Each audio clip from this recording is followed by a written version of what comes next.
Well, guys, it's time to go ahead and try to get that cab down on this frame. And I gotta tell you right now, right off the bat, first time using the lift to be able to put a cab on the frame, definitely a ticket. That's freaking awesome. I don't know how I've went damn near half a century without having a lift, but I'm really happy to have one now. So let's check this thing out real quick. I got it lifted way up there in the air. That's about as far as it'll go, and it's actually great though, because it gives us plenty of headroom here to be able to work on this. So yeah, look at that thing up there in the air. That's really, really cool. It'd be nice to be able to work on the bottom of the cab or anything we need to do with that up there like that. But we've got a bunch of cleanup and stuff here to do on the frame yet to be able to get started. We've got all this garbage that's still left here on the front that needs to come off. So we'll get that all cleaned up off of there. And then the other big thing is going to be this angle iron that they put down here on top of the frame. They did that to, I guess, give them a flat spot to start building the camper on. But that's costing us for a couple of inches anyways to be able to get this cab down as low as we want it to go. So we'll get that stuff whacked off of there. Probably go ahead and pull that off there too and get everything all cleaned up to where it's ready to go. So that was Corey showing up over at the other shop, and I've went ahead and left him to go ahead and take care of our angle iron situation that we've got going on top of the frame over there. And I came over here to our other chassis and our original chassis, started doing some measuring to see exactly what it was going to take to mount our cab. And this thing is the exact same width as our new chassis. So that is extremely awesome, because we're going to be able to take and pull the mounts to here that are originally mounting the cab to this frame and put them on the other one. So I went ahead and went home and grabbed the wrecker and some stuff. And I'm going to go ahead and hook onto this thing, take it over to the other shop. We'll get started taking these things off. I'll give you a little better look at what these look like over there, since it won't be in the shadow nearly as much. And this is going to be pretty gravy. I guess I shouldn't say that just yet, but it seems like at this point it's going to be pretty gravy to go ahead and stick this cab on here.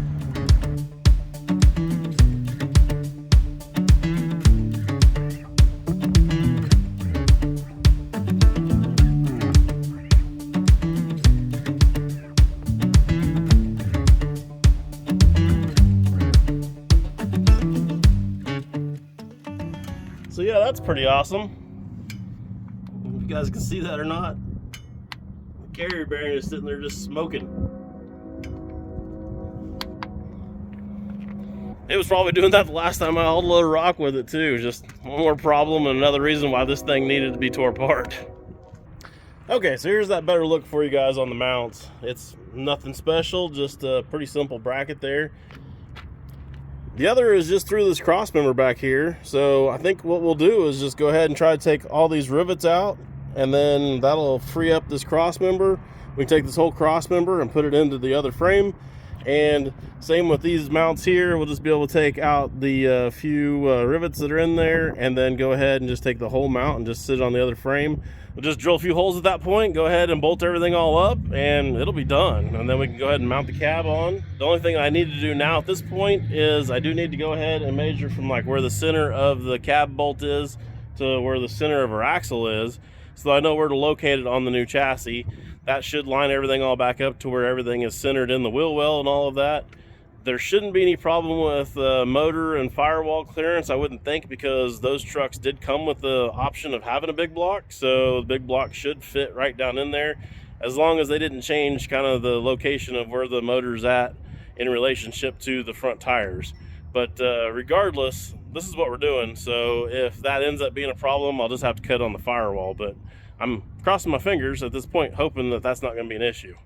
The other thing I need to do real quick and get a measurement on, probably before I go ahead and take the time to cut this off, is I haven't actually measured the height of the frame right there to make sure that that cross member is actually going to fit in there in between, and that there's not going to be any problem here on that other bracket.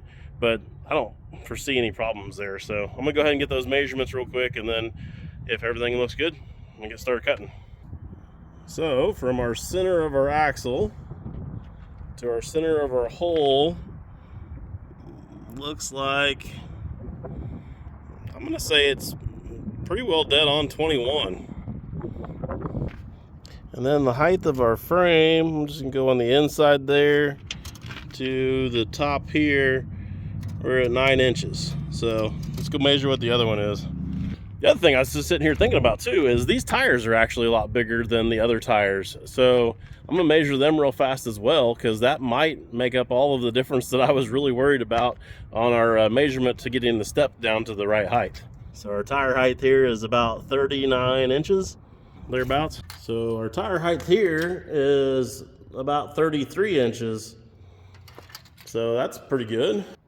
So this frame is good and straight all the way up until right here where this little crook is. There's a little crook there, and then it kind of tapers in just a little bit to give you room for like steering box and stuff. So I centered the tape measure up and went ahead and come over here to our 21 inches. So our 21 is right here at the pretty much at the breaking point where it starts to that side be a little bit more angled. So that might end up giving us just a little bit of a problem right there, but I'm still gonna go ahead and try to take those mounts off and try to use them. I might just have to maybe bend one side a little bit more or something. Until I get it off and kind of sit it up here, it's gonna be kind of hard to tell for sure. Corey, by the way, got all that garbage off of there. Most of it anyways.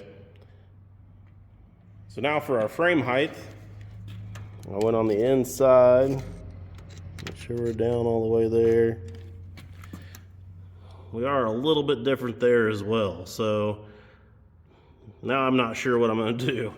I might go ahead and sit that back up there, get a measurement to where our cab mount is. Maybe it actually lines up with that. I can't believe I'd get that lucky, but we're gonna measure it out and see. Okay, so centered back up on our axle again, and then bringing that down here, we're about 62 3/4. So from center up there to here, 62 3/4, we missed that cross member. So that kind of sucks. So just eyeballing it was kind of close. So I was hoping there'd be a chance, but yeah, we're missing that by a little bit. But I don't know at this point now if I want to go ahead and remove that back cross member, because it doesn't really fit in here anyways. So it might be ahead just to go ahead and maybe just cut a piece of channel iron, blow some holes in it to be able to put the mounts in there. Still use the same mounts and all that, just don't use that cross member.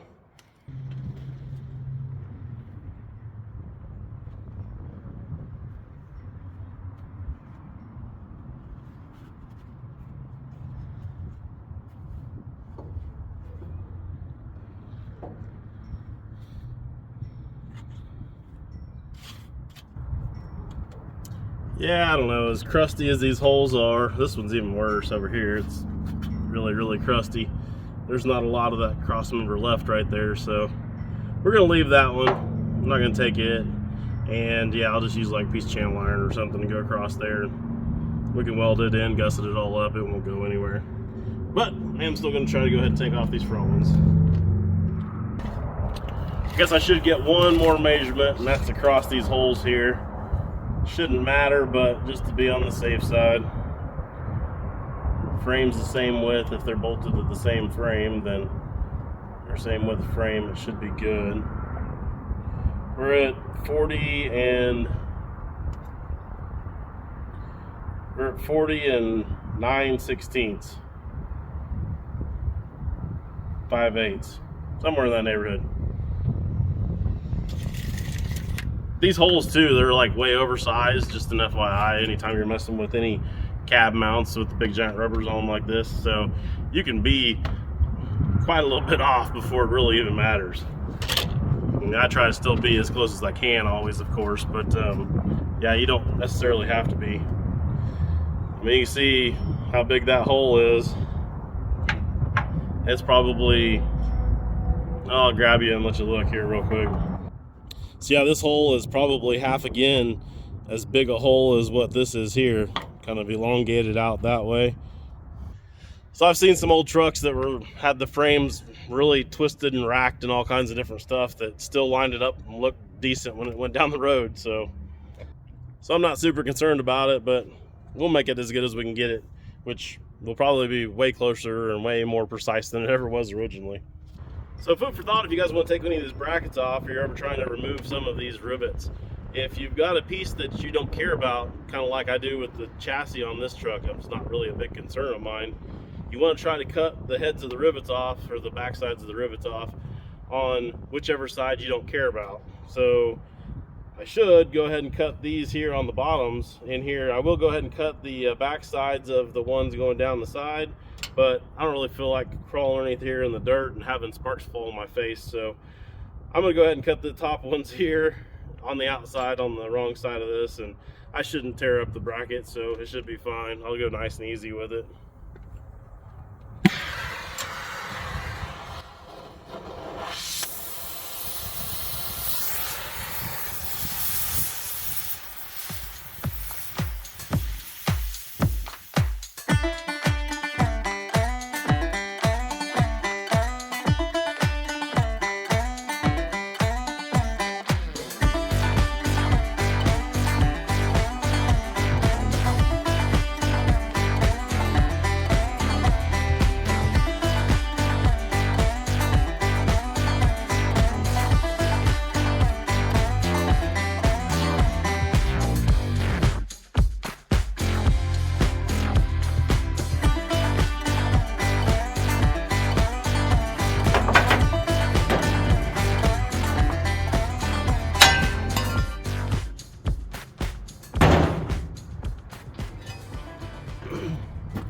So it's come off pretty good.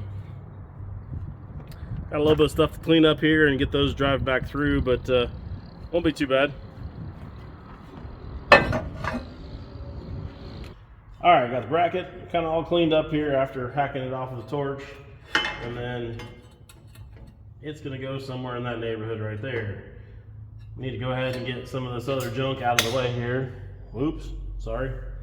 Need to get some of this other junk out of the way here so that we can go ahead and try to get this thing in the right spot. And it's already kind of looking like it's not going to work to have this one flange on here. It looks like we might have to cut that off and just weld it to the frame.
Can I wear your sweatshirt?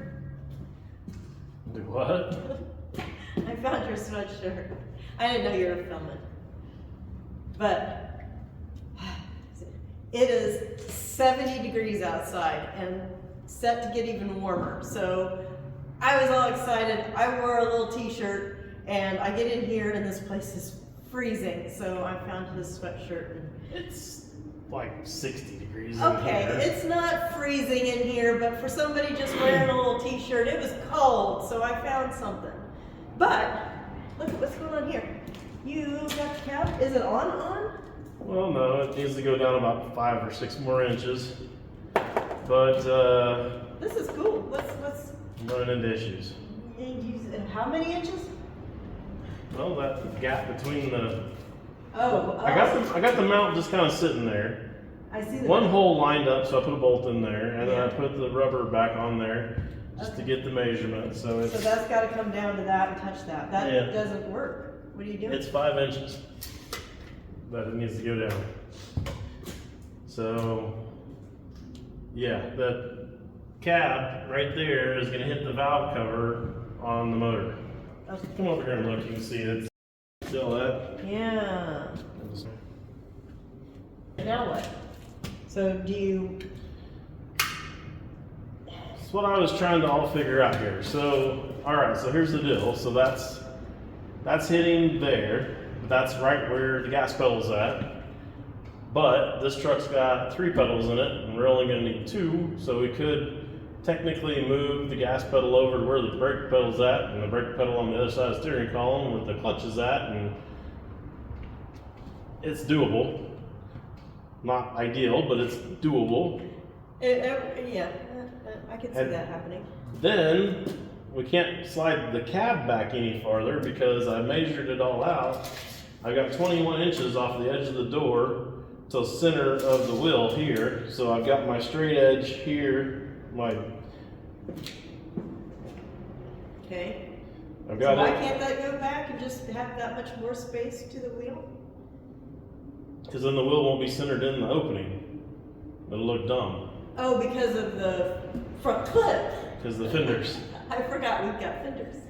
Yeah, that won't work. So that Unless doesn't work. you could expand the space. The fenders. You could add more metal there. I mean, anything's obviously doable, but with this actually getting clear down into the door, you're talking about expanding the door and everything to get that to slide back. It would be a ton of work for very little gain. I mean, it'd be way easier to chop the firewall up. So you're going to chop up the firewall. I'm considering it. I haven't made my mind up yet, so I want to make sure and evaluate the whole situation good first before we start cutting, because I'm going to create more work for myself than I need to. Is there any way to pull the engine forward a little? I mean, this is a huge, I see that it's like all, but this is all huge. Does that have to be that big? Okay, so we've got a problem in that direction too. So I forget what it is. I'm going to go measure real quick. So we got 43 inches from the door to the back side of the radiator for the front clip to fit. Oh, that's the size of the front clip? And the back side of the radiator now is currently about 48 inches. So we're actually about 5 inches too far forward that way already. The front end of a C50 seems huge. Why is it so small all of a sudden? Well, it's huge this way and this way, but not this way. This way. Well, what was in there? Because that fit. It had a small block in it before, not a big block. But I just never think of them being that these big. came with big blocks. Well, how did they get them in there? My assumption at this point would be that they probably offset the motor because there's a lot more room on that side Yeah, I can see that it than there is on this side. Can we offset the motor? So technically, I guess we could yank the motor and tranny out and build all new mounts and slide it over. But again, way easier just to trim the firewall out a little bit. Is it though? Yeah. But we can pull the radiator back and get it closer to the motor How? by removing the mechanical fan and put an electric fan on it. This fan? Yeah. Okay. Because see, you got the width of the fan blades, and then you got the little piece that sticks out there and bolts to the water pump. So Yeah. that'll gain us a few inches there, and then an electric fan would be right up against the radiator. So we would still use the shroud, or would that go away then? Don't even need a shroud at that point. That We just point, mount the electric fan straight to it. To it, and so yeah, that would pull. Yeah. But you still have to make new mounts for it then, because it's all moving back, right? So we'll make new mounts. I mean, that stuff wasn't going to stay there anyways. My hope originally was that we could just slip the cap down on there, and then we could figure out the steering and the brakes. and actually go drive this thing and get a little better idea of what's going on with the motor before we took the time and trouble to get everything put back on the front. So yeah, because if this motor isn't any good and we have to replace the motor anyway, then wouldn't that give us the opportunity to address all of these issues and have one that would fit? Sure.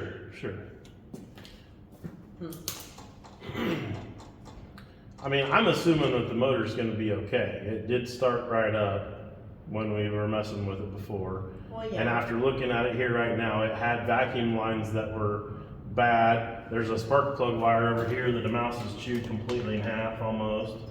And a couple of things like that. So I'm going to guess that, if we, plugs, wires, new oil, and then it'll be perfect. blah, blah, blah, it'll probably run fairly decent. Yeah, I'm already thinking of stuff that I wasn't thinking about that I'm sure you have already thought about, that just moving the engine isn't, we're not wanting to redo drive shafts and anything, and then the tranny doesn't line up, and Right, you gotta move the motor and the tranny. and then that fucks with and then that messes with the drive shaft. Yeah. And if we move it over too far, then we're going to get into the heater box, and then the heater box is going to come out, and then we won't have heat. Is that this? Yeah. And currently, we don't have enough room to be able to put the AC condenser, so that means that our AC options are dwindling quickly. Oh no! Unless we can figure out a different place to put an AC condenser. Oh no! Is that what this is? Yes. Now, another consideration on the radiator side of things is that radiator is enormous. Huge. It's enormous. Is that and necessary? The other one out of the truck originally was huge. Okay. Yeah. Was it as big and thick and gnarly as this one? Bigger than this one. Oh, really? So is it necessary then? Because that was even a small one. So here's where I was going to go with that. You get a aluminum one and put it in there. We can actually put a smaller aluminum one in there that'll probably cool just as good, if not better, because aluminum transmits heat better than the copper or brass does. Than the old school stuff. And as heavy and as big as these two radiators are, we probably would pay for the new radiator and fan and everything for the core price of what these for two would just be. salvaging what these two would be. And we don't know if either one of these leak. Well, neither one of them leaked. That one's full and the other one was full. Oh, okay. Yeah. And we drove the other one on the other one, so we knew it was good. Yeah. We can't use the other one. I was thinking originally we could, but we can't because it doesn't have a place for the tranny lines to go. This one does have tranny line, tranny cooler in it, so we can use this one. We can't use the other one. But we can get a whole new radiator. But we could get a whole new radiator. So if we have a whole new radiator and a mechanical fan instead of electric fan instead of mechanical fan, then that's freeing up even more space in the front, which could allow for our AC condenser maybe, and still allow for the transmission cooler. Maybe. So that's kind of where we're at right now at this point. The firewall. And so then the pedals would still move over. Pedals would have to move if we cut the firewall. And then you're gonna redo the firewall on the inside? No, we'll leave a big giant hole there so all the heat from the motor can go right up my pant leg while we're driving down the road. But what's a shame about that is that interior wasn't that bad, and I didn't want to have to redo a whole bunch of stuff in there. And if you're welding and everything in there, then we're going to be in that position, kind of like what we were with hookers and blow. Well, it's all been torn up anyway. We might as well pretty paint it. I've got bad news for you. You were going to pretty paint this in the inside anyway? We're going to have to do something in there anyway. We're going to cut the whole back of the cab out. Oh, that's right. That's right. Well, okay. If it's all being chopped up, I forgot. It's getting cut up regardless, and it doesn't matter. And it's not that much. I mean, I see the little line right there. Would you just kind of follow that natural bump that's there? I think we'll just cut it right up through here and over. Yeah. Right in this area. This just needs to go away. Would you, hoses and everything? This is really tight. Is that the distributor? The distributor is really tight. So would you go ahead and use that seam and and cut to the other side of the distributor? Because there's C. I'm hoping we don't have to cut where the distributor is. I think we can leave the distributor Just and that part of the firewall alone, just leave it and let it be tight. tight. Okay. Just put it out there. I'm gonna go work on what I'm supposed to be working on. Okay. Leave you mastermind this. Okay. I know you'll do the right thing. At least that's what I'll tell you. You're right. It had to be that way. It had to be that way. We needed that blower. It's the only way we could have done it. That's the only way to get it to fit was with that turbo. Turbo made it fit better. All right, so I've actually gave it a couple days now, and actually even went to the swap meet this morning, see what all I could find for this thing. I was gonna make a video of that, but all I ended up finding was one pair of headers, so that was kind of, yeah. I'll show you those here after a bit. But anyways, I went back and forth on what to do here. If the budget wasn't an option or wasn't an issue, then what I would really honestly do is I'd probably pull the big block out, I would sell it, and then I would get a 6-liter LS and put in it, and that's what I would do. That would be, in my mind, the best way to go. I know a bunch of you guys are out there probably like diesels or whatever, you know, blah, blah, blah, whatever. Gas is cheaper, it's easier, and for what this thing's gonna be doing and towing, would be plenty of motor for it. So that's the way that I would go with it if we weren't on a budget. But since we're on a budget, I had kind of kicked around the idea of maybe going ahead and just pulling the big block out. I could probably trade the big block for a decent small block and put in there, and then everything would fit way better and wouldn't have the issues with everything you just heard me telling Julie. So anyways, I don't know.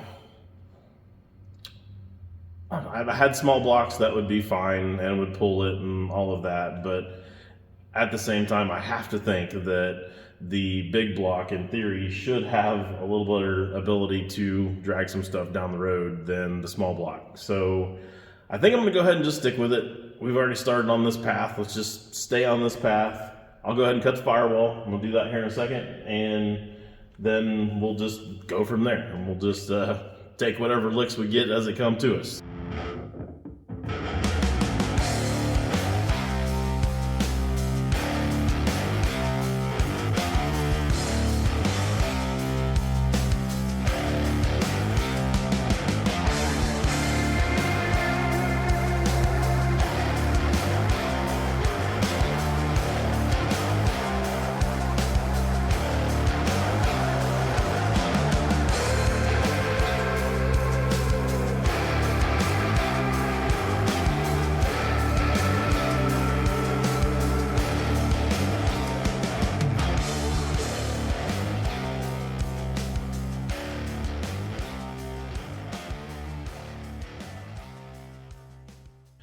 Okay, so that gets me down to where I need to be as far as height. I can go ahead now at this point and adjust my mounts down there to be able to get them in the right position to where they'll actually have a bolt go through and hit the cab. So I got a little bit of there to mess with and get right. But I wanted to show you guys this. This is pretty awesome. So the steering column and the steering linkage from the steering column to the box was kind of the only thing that I was really a little bit worried about with using this chassis. And somebody in the comments, and I'll have to go back and look and see who it was to give them credit, which I will do. I'll put that up here right now. Anyways, I'd mentioned that you could take the bell crank down there off of the P30 chassis and just get rid of that whole situation that's going on right there and get a C30 steering arm on the box, and then take the box off and bolt it right into place right there in that same position. It looks like it has the same exact bolt pattern and everything, so I believe that that's probably going to be true. So I'm really excited about that, because then if they get the steering box bolted down there, the steering column looks like it's going to just all but line up with it. We might have a little bit of a length issue to adjust one way or another, but overall that's a big win right there. So I'm really excited about that. And now the cab is on here. Well, it's not on here yet, but it's in here in a position where we can actually look at everything else and make sure everything else looks like it's going to work out and line up and be okay. So I've kind of gave it a once over, and we're looking pretty good now. So I think we're ready to move forward, get the brackets down there all situated and done. I did come up with another idea on the back of the cab though. Instead of putting the cross member in there and putting the holes in and everything, let me take you back there.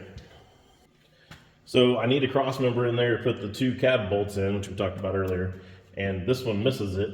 But my thinking, maybe I might just block that up for a minute, not actually build a cross member in there, because I am going to take and build the sleeper on the back. And for those that haven't been following along the whole time, the way I'm going to use and do the sleeper is I'm going to take the backs off of 2 cabs and put them together to make our sleeper.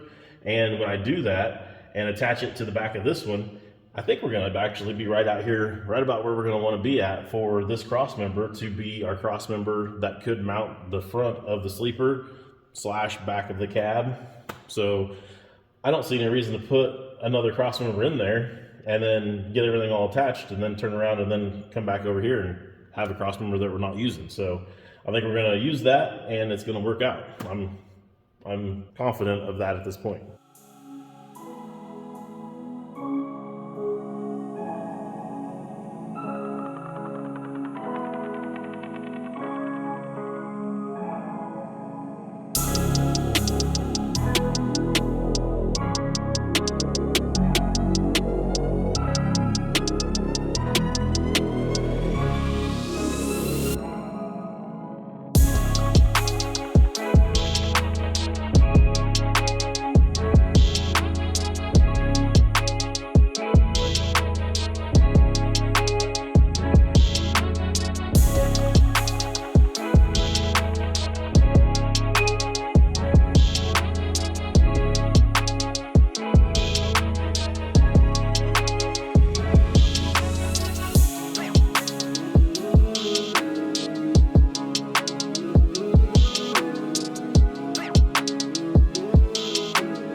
Well, that did the trick. We're just cutting that one side off, got us to where the mount is looking really great now. Obviously, I still have to go ahead and drill all my holes and put some bolts in there, and I'm gonna weld this side over here since I had to cut that flange off. It's a little goofy because of the way that the bracket was formed originally, but it shouldn't be too big of a deal to weld up. And while we were over here, I'll show you guys my headers that I did get at the swap meet. So I don't think they're anything special. I think it's probably even just rattle can regular old black on there right now on there for the paint. So that'll probably burn off and then it'll be rusty. But it's going to clean up our motor area a bunch if these will work. So I asked the guy what they came off of. He said he didn't have any idea. I recognized the flange on there as being a big block Chevy, so that wasn't too bad. And this thing's got a fairly decent amount of room underneath it. We can walk back up there and check it out. Yeah, it's got a fairly decent amount of room up in here, so I think if they are big block Chevy, which I'm pretty sure they are, it seems like that they would probably fit. And that's going to let me clean this up a bunch because I'll get rid of all the small control stuff and everything, so all that garbage will be off there. It's on both sides, so definitely make a difference having that stuff off. And then we can also lose the smog pump down there. I think I'm going to have to get a different fuel pump because this fuel pump actually has another line that comes off up here, and I think that was going back maybe to the generator. So I don't need that, obviously, so probably end up getting a different fuel pump. So yeah, that should clean up the engine a lot just doing that, and then I think we're probably going to end up losing the AC, unfortunately, because I really don't see how we're going to have enough room to squeeze everything in here. So with that gone as well, then this will start to look pretty good. I am planning on probably going ahead and trying to run this thing and make sure that it seems like it's going to be decent, like I talked about before, and then I'll probably blow everything apart and give it a good cleaning and go ahead and paint everything up and give it the old Facebook Marketplace rebuild, you know, type thing going on. But other than that, I hadn't really considered doing too awful much more than that underneath the hood, at least not until like a week or two ago when we was at the Daryl Starbird show. Rick Nixon from Nixon Garage came up to me and introduced himself and was talking about his build for the build off, and he had asked me there what my opinion was on how much effort we should put underneath the hood of the thing, of the builds, and I told him then that I wasn't really planning on doing much, and Still might not, other than just kind of clean it up, paint it. But I've been kind of thinking about it a little bit now, and maybe I should go ahead and put a little bit more effort than that underneath there. But I think that's going to have to be the last thing that we do if we're doing stuff. So we'll just wait to see what we've got left for time and for energy and for money to be able to throw at it, at that time. So it's kind of where we're at with that.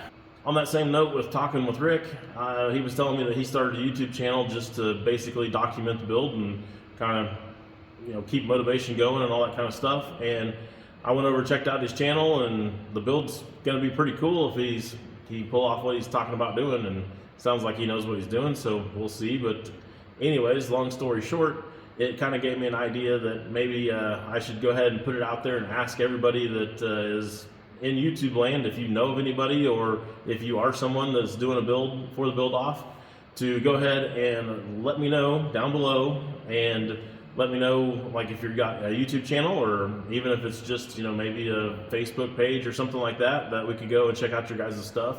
I think that'd be pretty cool. I know of a handful of others already right now, so we can take what I already know and what you guys let me know, and we'll see if we can't compile a pretty good list of everybody that is at least documenting it for everyone else to see, so we can all go check it out and kind of enjoy and see what everybody else is doing, and hopefully encourage everybody else to keep building and keep getting things done, because I know it's a long, hard process to go through a complete build, and it's pretty easy to get burnt out and sidetracked with life. So I think if everybody's encouraging everybody, it should be a good thing. And like I said, I enjoy going and checking out everybody else's stuff too, so I figured you guys would probably as well. So let's try to get that list together, and I'll get it posted up for everybody to see. So I think that'd be pretty neat. And I guess, honestly, I need to get back to work drilling some holes and stuff like that, but I think you guys get it to this point what I'm doing to go ahead and mount the brackets, so I'm not going to waste any more of your time just to show you that. So I'm going to call this one good for now, and I guess I'll see you guys next Wednesday at 7. We'll be back to working on this thing again then, knocking out some more stuff. So see you guys then.